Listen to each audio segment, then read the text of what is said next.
আসসালামু আলাইকুম। ম্যাট্রিক্স ও নির্ণায়ক চ্যাপ্টারের 3 নম্বর লেকচারে সবাইকে স্বাগতম জানাচ্ছি। আজকের ক্লাসের পর ম্যাট্রিক্স যে বিষয়টা হচ্ছে ম্যাট্রিক্স, এই পার্টটুকু অলমোস্ট আমাদের শেষ হয়ে যাবে। কিছু জিনিস বাকি থাকতে পারে যা আমরা চতুর্থ লেকচারের শুরুতেই কভার করার চেষ্টা করব। আচ্ছা, তাহলে আজকের ক্লাস শুরু করা যাক। প্রথমেই একটি আমরা ম্যাথ দেখতে পাচ্ছি। এই ম্যাথটা চুয়েটে 2009-10 সালে এসেছিল। এখানে বলা হয়েছে এ একটা ম্যাট্রিক্স দেওয়া আছে এবং A square equal to half into আরেকটা ম্যাট্রিক্স হলে থিটা এর মান বের করো। এখানে আমাদের যে জিনিসগুলো খেয়াল রাখতে হবে, প্রথমত এ স্কোয়ারের ভ্যালু দেওয়া আছে, আর এ মূলত চলক আকারে দেওয়া আছে। এই চলকগুলো থেকে আমাদের থিটা এর মানটা বের করতে হবে। তাই যেহেতু এখানে আমাদের এ স্কোয়ার মান দেওয়া আছে, তাই প্রথমে আমাদেরকে এ স্কোয়ার মান বের করে নিতে হবে। তাহলে এ স্কোয়ার ইকুয়াল টু আমরা লিখবো A square equal to cos theta minus sine theta sine theta cos theta, আরেকবার cos theta minus sine theta sine theta cos theta. আচ্ছা, এখন আমাদেরকে এই গুণটা সম্পূর্ণ করতে হবে, তাহলে আমরা এই স্কোয়ারের যে মান সেটা পেয়ে যাব। আচ্ছা, গুণ করলে কি হয়, প্রথম সারির সাথে দ্বিতীয় কলামের প্রথম সারির সাথে প্রথম কলামের গুণ হবে প্রথমে, তাহলে cos theta cos square theta, আবার sine minus sine theta into sine theta, তাহলে মাইনাস সাইন স্কোয়ার থিটা। আচ্ছা, এরপর প্রথম সারি এসে দ্বিতীয় column minus sine theta cos theta, আবার সাইন থিটার সাথে হবে কস থিটার গুণ, তাহলে হবে minus sine theta cos theta. আচ্ছা, এখন দ্বিতীয় সারি প্রথম কলাম, তাহলে আমরা পাবো sine theta cos theta plus cos theta sine theta, আবার দ্বিতীয় সারির সাথে দ্বিতীয় column minus sine square theta plus কস স্কোয়ার থিটা। আচ্ছা, পরবর্তীতে ম্যাথটা করার ক্ষেত্রে আমাদেরকে ত্রিকোণমিতির দুটো সূত্র এখন শিখতে হবে। আমরা পরবর্তীতে ত্রিকোণমিতি অধ্যায়ে এই সূত্রগুলো দেখব, কিন্তু এখন আমরা শুধু এখানে মুখস্থ করে নেব যে যেহেতু এখানে আমাদের ত্রিকোণমিতি এই সূত্র দুটো ব্যবহার করা হচ্ছে, এই ম্যাট্রিক্স নির্ণয় ক্লাসে ত্রিকোণমিতি নিয়ে বেশি আলোচনা করা হবে না। আচ্ছা, প্রথম যে সূত্রটি সেটা হচ্ছে cos square theta minus sine square theta equal to cos two theta, আবার two sine theta cos theta equal to sine two theta. বর্তমানে আমরা এই দুটো সূত্র মাথায় রাখবো। পরবর্তীতে যখন আমরা ত্রিকোণমিতি অধ্যায়ে যাব, তখন আমরা বিস্তারিত এই সূত্র দুটি সম্পর্কে জানতে পারবো। আচ্ছা, এই সূত্র দুটি এখন কিভাবে আমরা অ্যাপ্লাই করব সেটা দেখা যাক। এখানে আমরা দেখতে পাচ্ছি কস square theta minus sine square theta সরাসরি এই সূত্রে চলে এসেছে, তাই আমরা এখানে ইকুয়াল দিয়ে লিখতে পারি কস টু থিটা। এখন এই জিনিসটা কি, এই জিনিসটা যাওয়ার আগে আমরা এখন এইটা লিখি যে sign theta cos theta plus cos theta sine theta, এই দুটো কিন্তু একই, কারণ সাইন থিটা আমরা চাইলে আগে লিখতে পারি, অর্থাৎ two sine theta cos theta. আমরা এখান থেকে পাচ্ছি two sine theta cos theta, আর two sine theta cos theta সমান কি সাইন টু থিটা। তাহলে আমি এখানে সরাসরি বসিয়ে দেব সাইন টু থিটা। একই জিনিস আমরা এখানে পাচ্ছি, কিন্তু এখানে দুটোর সামনে মাইনাস রয়েছে, তাই মাইনাসটা যদি কমন নিই এখানেও কিন্তু আমরা পাবো two sine theta cos theta minus two sine theta cos theta. তাহলে আমরা এখানে লিখতে পারি মাইনাস সাইন টু থিটা। আর এটা আর এটা একই, এখন শুধুমাত্র কজ স্কোয়ার, এটাকে যদি আমরা সামনে চিন্তা করি cos square theta minus sine square theta, তাহলে cos square theta minus sine square theta সমান আমরা কি পেয়েছি কস টু থিটা। এখন আমাদেরকে এই যে এ স্কোয়ারের মান বের করতে বলা হয়েছে। এ স্কোয়ার যে মানটা দেওয়া আছে সেই জিনিসটা কি, এই জিনিসটা হচ্ছে হাফ দ্বারা কিন্তু গুণ হবে, প্রত্যেকটা রাশির হাফ দ্বারা গুণ আছে প্রত্যেকটা মানে উপাদানের সাথে। ম্যাট্রিক্সের যেহেতু সামনে হাফ আছে, তাহলে আমরা পাচ্ছি half minus root three by two √3/2 into half. যেহেতু এই যে এই A square equal to A square দুটি সমান হবে, তাহলে আমরা লিখতে পারি cos two theta equal to half, অথবা minus sine two theta equal to minus √3/2। এ দুটা ম্যাট্রিক্স কিন্তু অবশ্যই সমান হবে। এই দুটো ম্যাট্রিক্সের সমান হবে কখন, যখন প্রত্যেকটা ভুক্তি এই দুটো সমান হবে। তা আমরা cos two theta equal to half লিখতে পারি, sine two theta equal to minus √3/2 লিখতে পারি। এখানে দেখতে পাচ্ছি দুটো ম্যাট্রিক্স কিন্তু সমান, সেটা আমরা কিভাবে বুঝতে পারছি? যেমন এখানে সাইন টু থিটা রয়েছে, সেখানে কিন্তু √3/2 রয়েছে। আবার যখন মাইনাস সাইন টু থিটা, সেই ভুক্তিতে গেছে মাইনাস √3/2 থিটা। আচ্ছা, আমরা এখানে cos two theta equal to half দ্বারা থিটার মানটা বের করি। আমাদেরকে যেহেতু এখানে থিটার মান বের করতে বলেছে, তাহলে cos 2 theta equal to half. আমরা জানি cos 60 মান হাফ, তাহলে আমরা লিখতে পারি cos 2 theta equal to cos pi by three মানে 60। তাহলে 2 theta equal to pi by three, theta equal to আমরা পাচ্ছি পাই/6। এটা হচ্ছে আমাদের অ্যান্সার। আমরা যদি সাইন নিয়ে করতাম, যে কোনো একটা ভক্তি নিয়ে করলে আমরা একই মান পেতাম, অর্থাৎ থিটা ইকুয়াল টু পাই/6 পেতাম। আচ্ছা, নেক্সট ম্যাথে যাওয়া যাক। এখানে আমাদের দুটি ম্যাট্রিক্স দেওয়া আছে, এ ইকুয়াল টু এত, বি ইকুয়াল টু এত, সি ইকুয়াল টু বলে দেওয়া আছে A minus B, C equal to A minus B. এবং সি যে ম্যাট্রিক্সটি সেটা হচ্ছে একটি স্কেলার ম্যাট্রিক্স, অর্থাৎ সি হচ্ছে একটি স্কেলার ম্যাট্রিক্স হলে এক্স ওয়াই নির্ণয় করো। আচ্ছা, স্কেলার ম্যাট্রিক্স কাকে বলে? যে ম্যাট্রিক্সের মুখ্য কর্ণ, বরাবর যে মানগুলো রয়েছে সেটা সমান হয় এবং বাকিগুলো সব শূন্য হবে, সেটাকে আমরা বলবো স্কেলার ম্যাট্রিক্স। অর্থাৎ মুখ্য কোণ বরাবর যে রাশি উপাদানগুলো থাকবে তাদের প্রত্যেকটা সমান হবে এবং বাকি সবগুলো শূন্য হবে। আশা করি আমাদের মনে আছে বিষয়টি, আমরা কিন্তু প্রথম দিকে এটা করেছি। এখন আমরা সি ইকুয়াল টু কত বলছি? এ-বি। তাহলে আমরা সি ইকুয়াল টু এ-বি বের করে নিই। C equal to A B, A B 2, 5, 1 minus 1 equal to 0, y minus x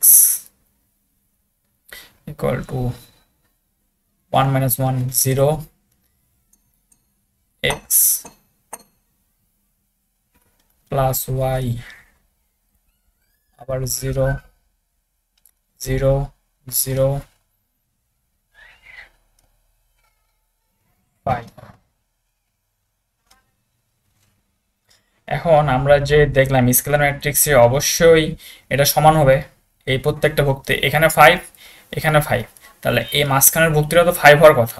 তাহলে আমরা এই শর্ত থেকে লিখতে পারি x plus y equal to 5। আবার এখানে প্রত্যেকটা উপাদান যেগুলো রয়েছে বাইরে, মুখ্য কর্ণ বাদ দিয়ে বাকি সকল উপাদান কিন্তু অবশ্যই শূন্য হতে হবে। তাহলে আমরা লিখতে পারি y minus x equal to 0, তাহলে y ইকুয়াল টু এক্স, অর্থাৎ এক্স, তাহলে এক্স এবং y সমান হবে। তাহলে আমরা এক্স ইকুয়াল টু কত পাই? তাহলে আমরা এক্স ইকুয়াল টু পাবো 5/2 এবং y ইকুয়াল টু 5/2 পাবো। আমাদেরকে এই মানটি নির্ণয় করতে বলা হয়েছিল। আশা করি ম্যাথটা তোমরা বুঝতে পেরেছো। আমরা এখানে মূলত স্কেলার ম্যাট্রিক্সের যে ধর্ম, সেই ধর্ম ব্যবহার করে দুটি সম্পর্ক তারিখ করেছি এবং দুটি যেহেতু চলক, দুটি চলকের ক্ষেত্রে দুটি সমীকরণ সম্পর্ক পেলেই আমরা সেখান থেকে দুটি চলকের মান ইজিলি বের করে ফেলতে পারি। আচ্ছা, এবার নেক্সট ম্যাথে যাওয়া যাক। এখন আমরা ম্যাট্রিক্সের কিছু প্রকারভেদ দেখব, যেগুলো মূলত গুণ রিলেটেড। আমরা এর আগে যে ম্যাট্রিক্সের প্রকারভেদ দেখেছিলাম, সেখানে গুণ না শেখার কারণে এইসব ম্যাট্রিক্স আমাদেরকে দেখানো হয়নি। এখন আমরা যদি গুণ শিখে গিয়েছি, তাই আমরা এখন এই ম্যাট্রিক্সগুলো দেখব। প্রথমে রয়েছে সমঘাতী ম্যাট্রিক্স। যে ম্যাট্রিক্সকে যদি স্কোয়ার করা হয়, স্কোয়ার করার পরে যদি আবার সেই একই ম্যাট্রিক্স পাওয়া যায়, তাহলে সেটিকে সমঘাতী ম্যাট্রিক্স বলে। অর্থাৎ এ স্কোয়ার ইকুয়াল টু এ হলে সে ম্যাট্রিক্সটি সমঘাতী ম্যাট্রিক্স হবে। এখানে আমরা এ ইকুয়াল দেখতে পাচ্ছি 2, 1, -2, -1। এখন এইটাকে যদি আমি স্কোয়ার করি তাহলে কিন্তু আবার এই পাবো, এই কারণে এটা সমঘাতী ম্যাট্রিক্স। তাহলে আমরা এখানে স্কোয়ার করে দেখতে পারি এ আসে কিনা। এ স্কোয়ার ইকুয়াল টু 2, 1, -2, -1, আবার 2, 1, -2 -1। আর এখন স্কোয়ার করা যাক। তাহলে আমরা প্রথমে পাবো 2, প্রথম সারির সাথে প্রথম কলামে গুণ হবে 2 2 এ 4 -2, আবার দ্বিতীয় সারির সাথে প্রথম সারির সাথে আবার দ্বিতীয় কলাম 2 -1। আচ্ছা, আবার দ্বিতীয় সারির সাথে প্রথম কলাম 2 2 -4, আবার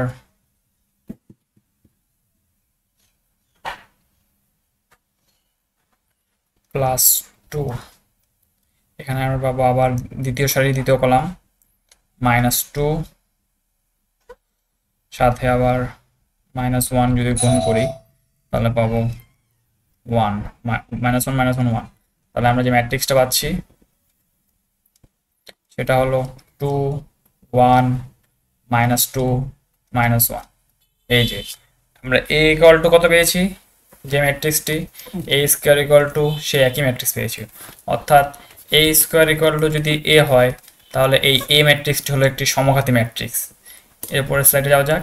আমরা এখন দেখব অভেদঘাতী ম্যাট্রিক্স। আমরা যেমন দেখেছি আগে স্কোয়ার করলে আগের ম্যাট্রিক্সটি ব্যাক পাওয়া যায়, কিন্তু অভেদঘাতী ম্যাট্রিক্সে আমরা যখন স্কোয়ার করবো একটা ম্যাট্রিক্সকে তখন আমরা একটা অভেদ ব্যাক পাবো। অভেদ মানে কি, অর্থাৎ যে সকল আমরা মানে অভেদ যেগুলো দেখেছি সেখানে মুখ্য কর্ণ বরাবর যে ভুক্তিগুলো থাকে সেটা 1 হয় এবং বাকিগুলো 0 হয়।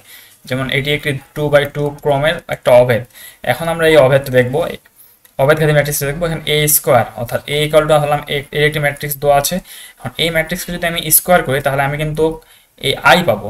তাহলে আমরা স্কোয়ারটা করে দেখি, যদি a square equal two i পাই তাহলে অবশ্যই এটা অভেদঘাতী ম্যাট্রিক্স হবে। আচ্ছা, আমি এই গুণটা করে দেখাচ্ছি না, তোমরা নিজেরা গুণটা করে নিবে এবং a স্কোয়ার ইকুয়াল টু অবশ্যই তোমরা এই মানটা পাবে 1 0 0 1, অর্থাৎ একটা অভেদ পাবে। যে ম্যাট্রিক্সকে স্কোয়ার করলে অভেদ পাওয়া যায় সেটাই মূলত অভেদঘাতী ম্যাট্রিক্স। এর আগের টাইপগুলোতে আমরা দেখতেছিলাম যে একটা ম্যাট্রিক্সকে স্কোয়ার করার মাধ্যমে আমরা হয় সেই ম্যাট্রিক্সটা পাচ্ছি, অর্থাৎ সমঘাতী ম্যাট্রিক্স অথবা অভেদঘাতী। আমরা এখানে কিন্তু এর আগে দুটোতে স্কোয়ার করছিলাম শুধু, কিন্তু এখন যে শূন্যঘাতী ম্যাট্রিক্স বা নীলপটেন্ট ম্যাট্রিক্সটাকে দেখবো সেটাকে আমরা স্কোয়ারও করতে পারি বা যে কোনো n এর সাধারণ মান নিয়ে আমরা করতে পারি, অর্থাৎ 2 3 4। যেমন এ একটি দেওয়া আছে। এখন আমরা যদি এ কে শূন্যঘাতী ম্যাট্রিক্স হচ্ছে যে ম্যাট্রিক্সকে বিভিন্ন ঘাতে গুণ করার মাধ্যমে যদি প্রত্যেকটা উপাদানের মান শূন্য হয়ে যায় তাহলে সেটাকে শূন্যঘাতী ম্যাট্রিক্স বলে।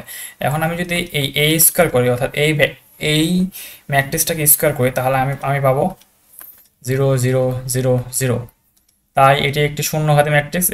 এখানে যেহেতু আমি মানে ঘাত 2 অর্থাৎ 2বার গুণ করার মাধ্যমে পেয়েছি, তাই এখানে যে সূচক রয়েছে শূন্যঘাতী ম্যাট্রিক্স সূচক সেটা হবে 2।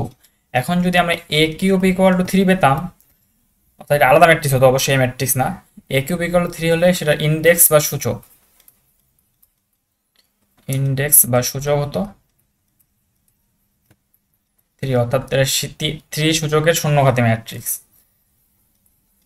a কিউব ইকুয়াল যদি 0 পেতাম, আবার a to the power 4 equal যদি 0 পেতাম আলাদা ম্যাট্রিক্সের ক্ষেত্রে, সেক্ষেত্রে ইন্ডেক্স হতো 4। কিন্তু যখন আমরা দেখবো যে a স্কোয়ার কোন ম্যাট্রিক্স যদি আমি পাই a স্কোয়ার ইকুয়াল টু 0 আবার a to the power 4 equal to 0, তাহলে আমাদের যে সবচেয়ে ছোট ঘাত সেটাই মূলত সেই ম্যাট্রিক্সের সূচক হবে। অর্থাৎ সবচেয়ে ছোট যে মানটা রয়েছে সেটা হচ্ছে সেই ম্যাট্রিক্সের সূচক। আর কোনো ম্যাট্রিক্সকে যদি গুণ করার মাধ্যমে প্রত্যেকটা উপাদান শূন্য হয়ে যায় তাহলে সেই ম্যাট্রিক্সকে আমরা শূন্যঘাতী ম্যাট্রিক্স বলে থাকি। আচ্ছা, এখন আমরা সবচেয়ে ইম্পর্টেন্ট যে টাইপ সেটা দেখতে যাচ্ছি, এটা আমরা অনেক ক্ষেত্রে ইউজ করব। এটা হচ্ছে বিম্ব ম্যাট্রিক্স বা ট্রান্সপোজ ম্যাট্রিক্স। এই ম্যাট্রিক্সের ইংরেজি নামটাও মনে রাখতে হবে, বিম্ব ম্যাট্রিক্স বা ট্রান্সপোজ ম্যাট্রিক্স। সংজ্ঞা বলা হয়েছে কোনো ম্যাট্রিক্সের সারিগুলোকে কলাম এবং কলামগুলোকে সারি বানালে যে নতুন ম্যাট্রিক্স পাওয়া যায় তাকে বিম্ব ম্যাট্রিক্স বলে। আমরা এখন বিম্ব ম্যাট্রিক্সটাকে ভালোভাবে বোঝার চেষ্টা করব। ধরলাম এ একটা ম্যাট্রিক্স দেওয়া আছে এবং এর ম্যাট্রিক্স 3/3 আকারের একটা ম্যাট্রিক্স এবং এর উপাদান হলো 1 2 3 4 5 6 7 8 9। এখন এই ম্যাট্রিক্সের বিম্ব ম্যাট্রিক্স কি? বিম্ব ম্যাট্রিক্সে আমি চাইলে এ প্রাইম দ্বারাও প্রকাশ করতে পারি অথবা এ ট্রান্সপোজ, এই দুটো যে কোনো দ্বারা বিম্ব ম্যাট্রিক্স বোঝায়। আচ্ছা, বিম্ব ম্যাট্রিক্স কিভাবে নির্ণয় করব? এখন আমাকে এ ম্যাট্রিক্সের বিম্ব ম্যাট্রিক্স নির্ণয় করতে বলা হয়েছে। তাহলে আমি এ ট্রান্সপোজ ইকুয়াল টু লিখবো, এ ট্রান্সপোজ ইকুয়াল টু লিখবো, আচ্ছা কি বলা হয়েছে, কোনো ম্যাট্রিক্সের সারিগুলোকে কলাম, মানে যে সারি রয়েছে এই যে প্রথম সারি 1 2 3, এটাকে কলামে রূপান্তর করবো। এখন লিখবো 1 2 3, আবার দ্বিতীয় সারি 4 5 6, আবার তৃতীয় সারি 7 8 9, সারিগুলোকে কলামে রূপান্তর করেছি অবশ্যই। আবার আরেকটি কথা বলেছে, কলামগুলোকে সারিতে সারি বানালে, যখন আমরা সারিগুলোকে কলামে রূপান্তর করে দিব তখন কলামগুলো অটোমেটিক সারিতে রূপান্তর হয়ে যাবে। যেমন এখানে কলাম ছিল 1 4 7, তখন এই জায়গায় আমরা সারি পেয়ে গেছি 1 4 7। আবার 2 5 8 2 5 8। তো আমাদেরকে শুধু একটা কাজই করতে হবে, আমরা চাইলে সারিগুলোকে কলামে রূপান্তর করতে পারি অথবা কলামগুলোকে সারিতে রূপান্তর করতে পারি, যে কোনো একটা করলে আরেকটা অটোমেটিক হয়ে যাবে। এটাই হলো বিম্ব ম্যাট্রিক্স। আচ্ছা, বিম্ব ম্যাট্রিক্সের ক্ষেত্রে আবার আমরা এটা দেখলাম হচ্ছে বর্গ ম্যাট্রিক্স। আমরা যদি আয়তকার ম্যাট্রিক্স নিতাম, আয়তকার ম্যাট্রিক্স কিভাবে করলাম, ধরলাম একটা 2 বাই 2 ম্যাট্রিক্স নিয়ে দেখাই।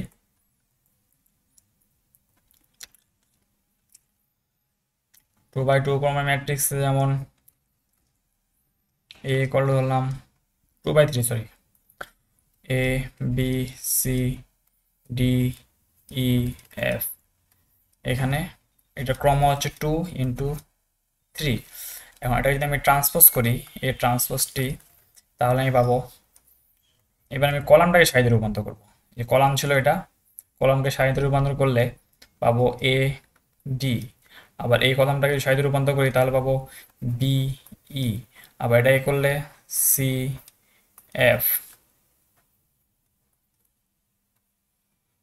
তাহলে আমরা কত পাচ্ছি এখানে 3 × 2 ক্রমে ম্যাট্রিক্স, অর্থাৎ এখানে যেটা সারি ছিল সেটা হয়ে গেছে কলাম, আবার এখানে যেটা কলাম ছিল সেটা হয়ে গেছে সারি।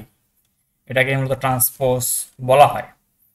আচ্ছা, ট্রান্সপোজ ম্যাট্রিক্সের কিছু ধর্ম রয়েছে, যেমন এই ম্যাটটাই করে ফেলি।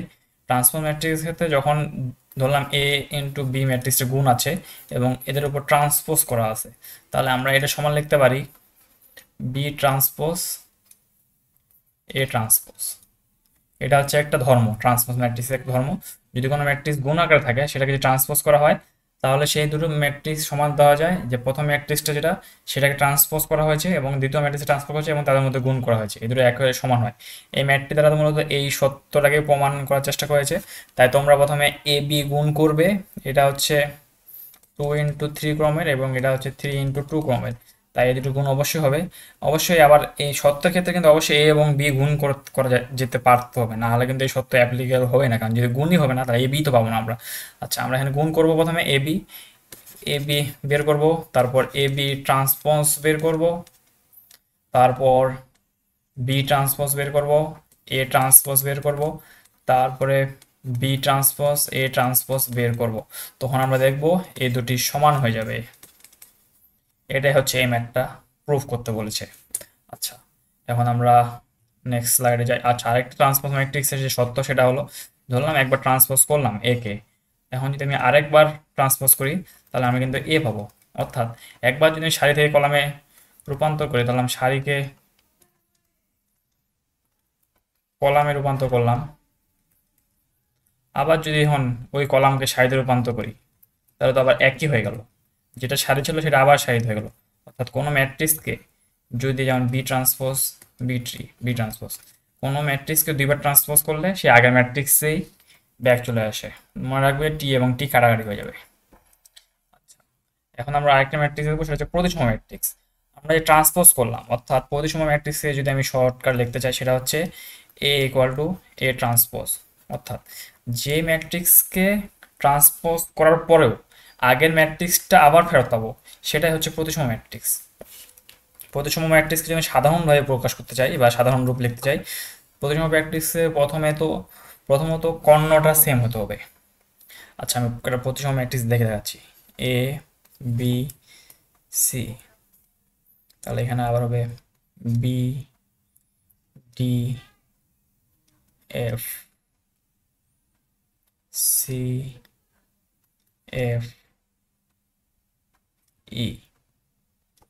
এটা হলো একটা প্রতিসম ম্যাট্রিক্স।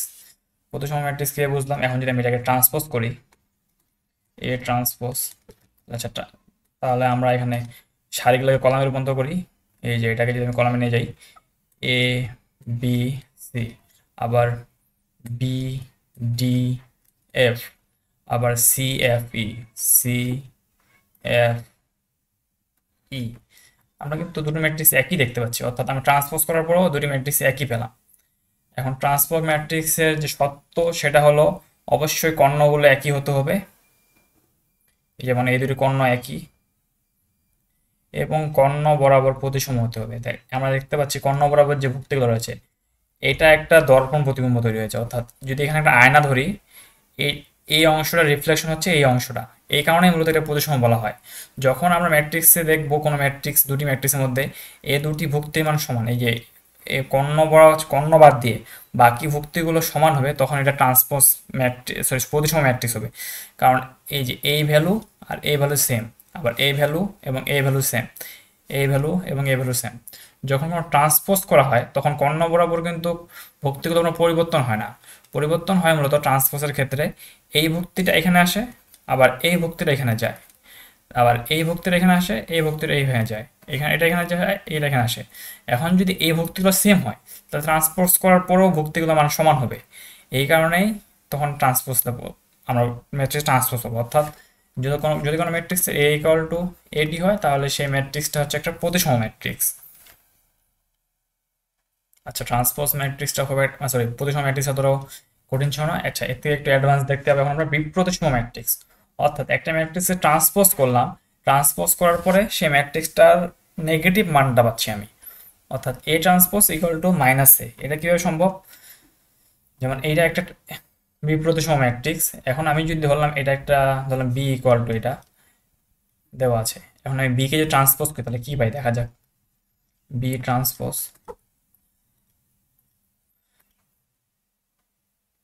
কলামকে সারিতে রূপান্তর করি, এ, সরি জিরো ছিল এটা, 0 এ বি, আবার দ্বিতীয় সারিকে কলাম রূপান্তর করি, minus A 0 C, minus B minus C 0। আচ্ছা, এখন আমি যদি মাইনাসটাকে কমন নিয়ে নিই তাহলে কি পাই দেখি তো। মাইনাস যদি কমন নেই, মাইনাস কমন নেওয়ার পরে পাবো 0 এ বি। যেহেতু এখানে মাইনাস কমন নিয়েছি তাই এখানে প্লাস ছিল, প্লাসটা তাহলে কী হবে, মাইনাস হয়ে যাবে 0, আবার এটা মাইনাস ছিল, এটা প্লাস হয়ে যাবে সি, এটা মাইনাস সি, আবার 0। আমরা কি আবার এই ম্যাট্রিক্সটা ব্যাক পেয়েছি, অর্থাৎ বি। তাহলে আমি লিখতে পারি B transpose T equal to minus B, এই যে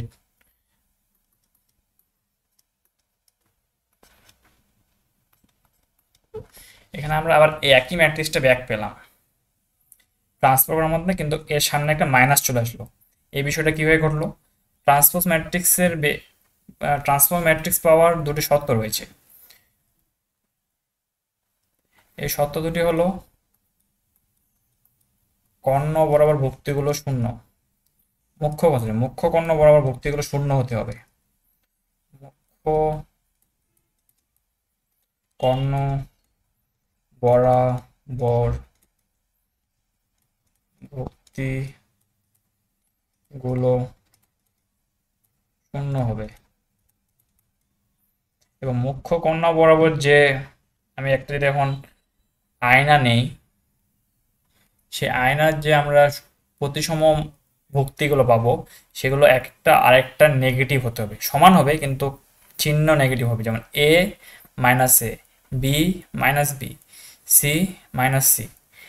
এভাবে করলেই আমরা বিপ্রতিসম ম্যাট্রিক্স পাবো। আচ্ছা, এবার নেক্সট টাইপে যাওয়া যাক, নেক্সট স্লাইডে। আচ্ছা, আমরা এখন একটা ম্যাথ দেখব। এই ম্যাথটা দেখেই আজকের ক্লাস শেষ করে দেবো, আজকে ক্লাস বেশি লং করবো না। নেক্সট ক্লাসে আমরা বাকি পুরো ম্যাট্রিক্স শেষ করে দেওয়ার চেষ্টা করব। আচ্ছা, এ ইকুয়াল টু পাচ্ছি আমরা, এটা বি ইকুয়াল টু দেওয়া আছে, এখানে বলা আছে এ ট্রান্সপোজ এবং B transpose equal to I. What are the values of A and B? প্রথমে তো আমাদেরকে এ ট্রান্সপোজ বের করতে হবে, বি ট্রান্সপোজ বের করতে হবে, তারপর যোগ করে একটা অভেদ পাবো, সেটা অবশ্যই 2/2 ক্রম। এটা যেহেতু 2/2 ক্রমের একটা ম্যাট্রিক্স এবং এটাও 2/2 ক্রমের ম্যাট্রিক্স, এবং এই দুটোকে ট্রান্সপোজ করে আমাদের যোগ করলে আমরা 2/2 ক্রমেরই একটা অভেদক পাচ্ছি। তাহলে A transpose equal to A transpose plus B transpose equal to বলা হয়েছে আই। ওকে, তাহলে আমরা সরাসরি ম্যাথ করে দিই। এ ট্রান্সপোজ ইকুয়াল টু কত পাচ্ছি, এখানে এ দেওয়া আছে, তা ট্রান্সপোজ কলাম এবং সারির মধ্যে পরিবর্তন করে নেব। X plus Y A B minus 6 7 plus B transpose কত পাবো, বি ট্রান্সপোজ পাবো -3 -9 X plus Y A plus B. তাহলে আমরা ম্যাট্রিক্সটা কত পাচ্ছি, ইকুয়াল টু 1 0 0 1। যেহেতু আই বলা আছে তাই এটা একটা অভেদক। এখন এই ম্যাট্রিক্স থেকে আমাদেরকে বলা হয়েছে এ এবং বি এর মান। এখানে আমরা চারটা মোট চলক দেখতে পাচ্ছি, এক্স ওয়াই এবং এ বি। এক্স ওয়াই যেহেতু বের করতে পারিনি তাই আমাদের এক্স ওয়াই সাথে কোনো কাজ নেই, এখন এ এবং বি এর কাজ করতে হবে। এখন আমরা এখানে যোগ করতে পারি, কিন্তু যোগ করার কোনো দরকার নেই, আমরা এখান থেকে মুখোমুখি করবো, যেহেতু এটা এমসিকিউতে এসেছে। এখানে এ বি প্লাস আছে -9 ইকুয়াল টু 0। তাহলে আমরা লিখতে পারি এ বি -9 ইকুয়াল টু 0। আবার A plus B plus 7 equal to 1। A plus B plus 7 equal to 1। এটা হচ্ছে 1 নম্বর সমীকরণ, এটা হলো 2 নম্বর সমীকরণ। এই দুটো সমীকরণকে সমাধান করার মাধ্যমে আমরা এ এবং বি এর মান নির্ণয় করতে পারব। 1 নং এবং 2 নং সমীকরণ সমাধান করে আমরা এ ইকুয়াল টু পাবো 3 এবং বি ইকুয়াল টু পাবো 3। আচ্ছা, আজকের ক্লাস এখানে শেষ করছি। নেক্সট ক্লাসে আমরা ম্যাট্রিক্সের যে যত কিছু আছে সব কিছু শেষ করে দেওয়ার চেষ্টা করবো ইনশাল্লাহ। তারপর থেকে আমরা নেক্সট ক্লাসে আমরা নির্ণায়ক শুরু করে দেবো ইনশাল্লাহ।